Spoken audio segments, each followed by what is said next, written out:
Hey everyone, Tankenstein here. In this video, I'll be reviewing the J-7D, a currently Tier 7 11.0 BR Premium jet fighter for the Chinese Air Tech Tree. This vehicle currently comes in a pack that includes the J-7D, 20 days of premium time, and 2,500 Golden Eagles, all for the current price of $69.99 USD. That said, in this video, I'll be going over everything that you need to know about this premium J7/MiG-21 variant, including its stats, how it plays, its strengths and weaknesses. I'll give it some scores in several key areas, and then I'll give my final recommendation on if I feel this vehicle is worth purchasing or not. That said, if you like this kind of video, please consider subscribing to my channel, but without further ado, let's get into it. Now, as always, I'll place its stats here on the side of the screen. Things to know are its top speed, BR, and the types of missiles and how many it can carry. Now for how it plays. Being that the J-7D is a MiG-21 built by China, it has essentially all of the associated strengths and weaknesses. As such, it is fast, has a fairly good climb rate, great maneuverability, terrible energy retention, and of course a focus on air-to-air combat, though not as much with the J-7D as with other MiG-21 derivatives. This said, the J-7D, at least currently, sits in the most congested and compressed BR bracket imaginable, between 11.0 and 11.7 BR. It faces planes that eat it alive, such as the F-16, F-14, MiG-29, and so forth. Because of this, the J-7D essentially needs to fly low and behind allies before it can attack. In this regard, it essentially needs to act as a support or a scavenger, picking off careless enemies, as most planes that you will face will have better performance in nearly every regard than you, as well as the fact that the J-7D has access to PL-7 missiles, of which are Magic 1 clones. This means that it can only target in the rear aspect, or if you're lucky, on the side of an afterburning jet. Otherwise, while Gaijin is giving premium planes like the A6E and Su-25K all aspect missiles while sitting at or around 10.0 BR, they decided to stick the J-7D with rear aspect missiles only, albeit some of the best in the category, but at a much higher BR. Choices like this make Gaijin seem a little bit strange. Regardless, if you are not targeted, the J-7D can still perform fairly well, earning multi-kill matches with at least some level of frequency, though it largely depends on how good your team is. Unless you're in a very rare down tier, the J-7D will rarely be able to carry your team. It is outturned, outperformed, and outmissiled by most planes that it will face. If in a down tier, or if it has its BR lowered, then this will drastically change. But until then, stay in the back of the fight with the J-7D and hope that careless enemies wander in front of you. But if you are in a down tier, then technically speaking, you can probably boom and zoom and attack the aforementioned A6E, Su-25K, A-10s, and so forth. Now with that said, for close air support, in this role the J-7D is surprisingly capable, being outfitted with ballistics computers for both bombs and rockets, as well as fairly decent ordnance. The only thing that really stops it from being better is its fairly low carry weight. The J-7D can carry very capable 250 kilogram and 500 kilogram bombs, as well as basically the Chinese HE equivalent of Zunis, with the Type 132 rockets and the smaller Type 90-1 heat rockets. All of these are very capable of destroying enemies, and while the J-7D isn't exactly modern in any regard for close air support, as it lacks smart ordnance and more than 4 pylons, it can still get a few kills per match. Aside from this, if you select your ordnance correctly, you can also perform air cover after dropping your ordnance, although you will need to sacrifice at least 1 pylon that you would otherwise be using for close air support loadouts to be able to carry a PL-7 missile. Otherwise, yes, the J-7D is actually somewhat decent, though not great of course for close air support, at least relative to MiG-21s. Now with that said, let's get into its strengths and weaknesses, and first for its strengths. It has access to 4 PL-7 air-to-air missiles, which have the exact same performance as the French Magic 1 missiles, as PL-7s are of course reverse engineered Magic 1 missiles. This means that PL-7s, while rear aspect only, are among the best rear aspect missiles in War Thunder, with 35 Gs of overload and Mach 3 speed, as well as somewhat decent enough range. For its second strength, it has access to 72 countermeasures, which is decent. Not great, but decent. To be fair, this is probably the weakest of all of its strengths. For its third strength, it has great maneuverability as as all MiG-21 derivatives will. For its 4th strength, it has a fairly powerful cannon that can destroy aircraft and lightly armored ground targets with ease. 5th, it has a surprisingly decent close air support loadout with good options for destroying ground vehicles. Beyond this, it also has ballistics computers for both bombs and rockets. For its 7th strength, the J-7D is a relatively small target, making it more difficult to hit. And finally, it has premium RP and SL bonuses. Now with all that said, let's get into its weaknesses. To start, as with all MiG-21s and their variants, the J-7D has awful energy retention and will bleed tremendous amount of speed in a turn. For its 2nd weakness, while the PL-7s are fantastic at what they do, they are not all aspect and are fairly sensitive to flares. For its 3rd weakness, while performance is decent, the WP-13FI engine weighs more and has around 600 kilograms of force less thrust than the R-25-300 that propels the MiG-21 BIS when using afterburners. This means that the J-7D has lesser performance compared to its European counterparts. For its 4th weakness, it lacks any mid-range or long-range missiles. 5th, it has a very light close air support loadout in terms of total amount of weapons carried. Of course, they're pretty decent weapons, but you only have 4 pylons and cannot really carry much at all. And finally, the afterburner burns fuel very quickly, though of course this could be said of most supersonic jets. Now with all that out of the way, let's get into how I score the J-7D in several key areas. Now first, for dogfighting and air RB. Believe it or not, I give it a 5.25 out of 10. The J-7D is, at least currently, in a BR bracket that is totally dominated by planes again like the F-14, F-16, MiG-29, and so forth. This is to say that the bracket that it sits in is full of better performing planes with mid-range missiles and all-aspect short-range missiles. While the PL-7 is one of the best rear-aspect missiles in War Thunder, of course it is not all-aspect and it gets thrown by flares fairly easily. Further, you only get 4 of them, and the J-7D's performance is not enough to make up for this missile deficiency. As a point of comparison, I gave the MiG-21 Laser M a 7.75 out of 10 in this category. Realistically, I probably should have reduced it to a 7.5 or even a 7.25 out of 10, but even still, this is because it has a decent amount better performance compared to the J-7D and has 6 all-aspect R-60 MK missiles, as opposed to 4 Matromagic clones. Is the J-7D capable?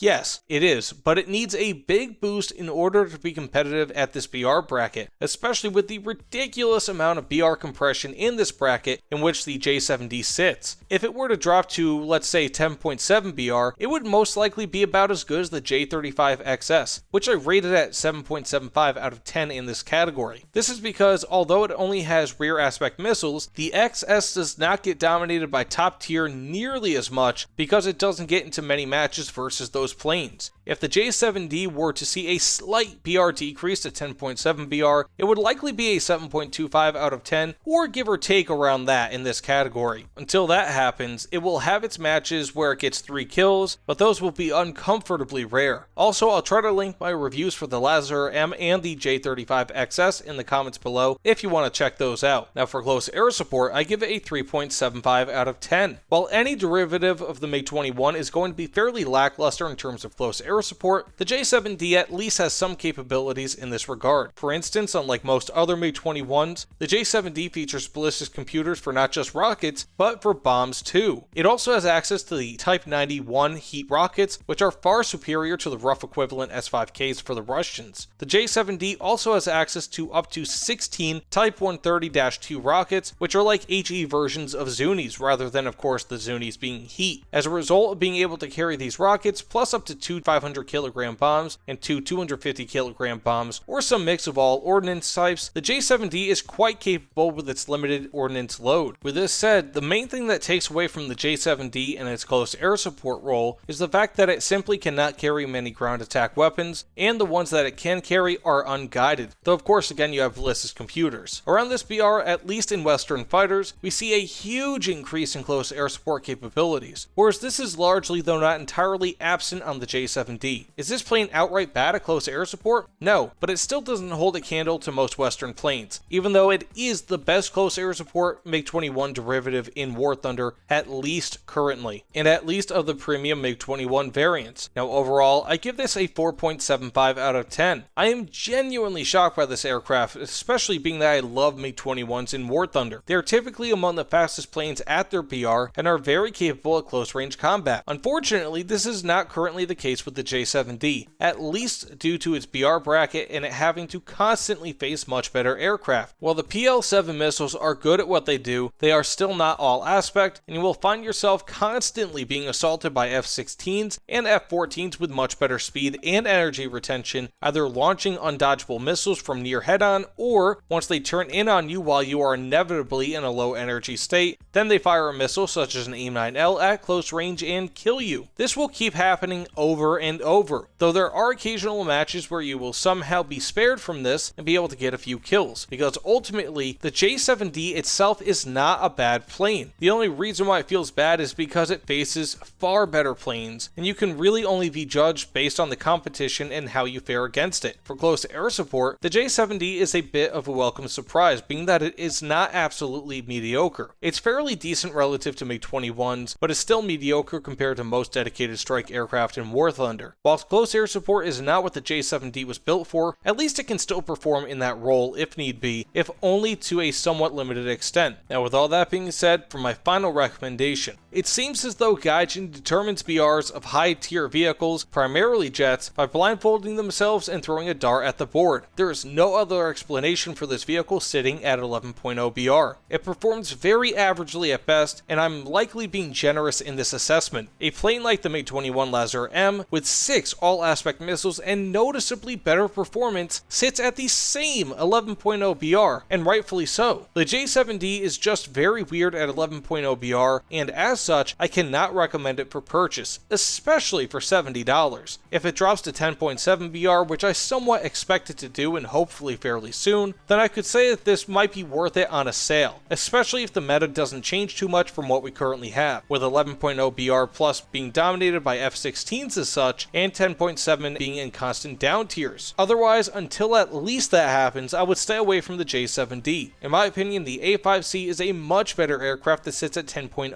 BR, has better close air support options, and has the same Matra Magic 1 missiles, albeit 2 instead of 4 that you see on the J-7D. The only problem is that you can't grind through rank 8 with it without penalty, but aside from that caveat, the A5C is a much better plane in my opinion relative to BR and should be looked at first before even thinking about purchasing the J-7D. Now with all that said, thank you all so much for watching. Please let me know what you thought about this video and of course the J-7D in the comments below. Also please consider liking and subscribing if you would like more content like this. Either way, again, thank you all so much and I'll see you all on the other side. Take care everyone.